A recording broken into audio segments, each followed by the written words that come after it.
Genesis 34. Now Dinah, the daughter of Leah, whom she had borne to Jacob, went out to see the women of the land. And when Shechem the son of Hamor the Hivite, the prince of the land, saw her, he seized her and lay with her and humiliated her. And his soul was drawn to Dinah the daughter of Jacob. He loved the young woman, and spoke tenderly to her. So Shechem spoke to his father Hamor, saying, Get me this girl for my wife.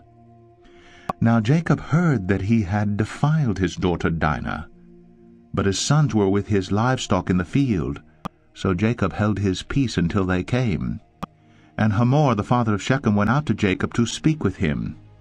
The sons of Jacob had come in from the field as soon as they heard of it, and the men were indignant and very angry because he had done an outrageous thing in Israel by lying with Jacob's daughter, for such a thing must not be done. But Hamor spoke with them, saying, The soul of my son Shechem longs for your daughter. Please give her to him to be his wife. Make marriages with us. Give your daughters to us, and take our daughters for yourselves. You shall dwell with us, and the land shall be open to you. Dwell and trade in it, and get property in it. Shechem also said to her father and to her brothers, Let me find favor in your eyes, and whatever you say to me I will give. Ask me for as great a bride price and gift as you will, and I will give whatever you say to me. Only give me the young woman to be my wife. The sons of Jacob answered Shechem and his father Hamor deceitfully, because he had defiled their sister Dinah. They said to them, We cannot do this thing, to give our sister to one who is uncircumcised, for that would be a disgrace to us. Only on this condition will we agree with you, that you will become as we are, by every male among you being circumcised. Then we will give our daughters to you, and we will take your daughters to ourselves, and we will dwell with you and become one people. But if you will not listen to us and be circumcised, then we will take our daughter, and we will be gone.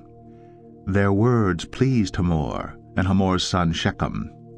And the young man did not delay to do the thing, because he delighted in Jacob's daughter. Now he was the most honored of all his father's house. So Hamor and his son Shechem came to the gate of their city, and spoke to the men of their city, saying, These men are at peace with us. Let them dwell in the land and trade in it. For behold, the land is large enough for them. Let us take their daughters as wives, and let us give them our daughters. Only on this condition will the men agree to dwell with us to become one people, when every male among us is circumcised as they are circumcised. Will not their livestock, their property, and all their beasts be ours? Only let us agree with them, and they will dwell with us. And all who went out of the gate of his city listened to Hamor and his son Shechem, and every male was circumcised, all who went out of the gate of his city. On the third day, when they were sore, two of the sons of Jacob, Simeon and Levi, Dinah's brothers, took their swords and came against the city while it felt secure, and killed all the males. They killed Hamor and his son Shechem with the sword, and took Dinah out of Shechem's house, and went away. The sons of Jacob came upon the slain, and plundered the city, because they had defiled their sister.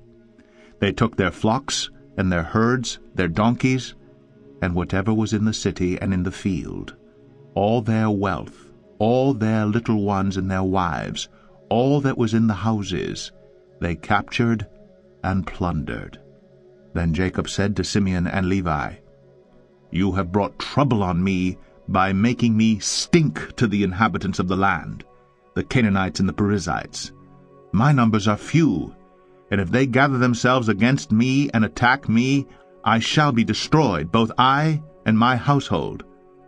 But they said, Should he treat our sister like a prostitute? Genesis 35. God said to Jacob, Arise, go up to Bethel and dwell there. Make an altar there to the God who appeared to you when you fled from your brother Esau. So Jacob said to his household and to all who are with him, Put away the foreign gods that are among you, and purify yourselves, and change your garments. Then let us arise and go up to Bethel, so that I may make there an altar to the God who answers me in the day of my distress, and has been with me wherever I have gone." So they gave to Jacob all the foreign gods that they had, and the rings that were in their ears.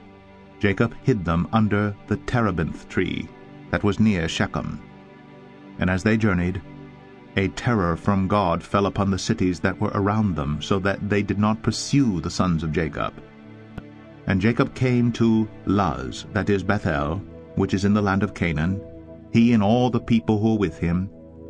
And there he built an altar, and called the place El Bethel, because there God had revealed himself to him when he fled from his brother. And Deborah, Rebekah's nurse, died, and she was buried under an oak below Bethel. So he called its name Allon Bacuth. God appeared to Jacob again, when he came from Padan Aram, and blessed him. And God said to him, "Your name is Jacob. No longer shall your name be called Jacob, but Israel shall be your name." So he called his name Israel.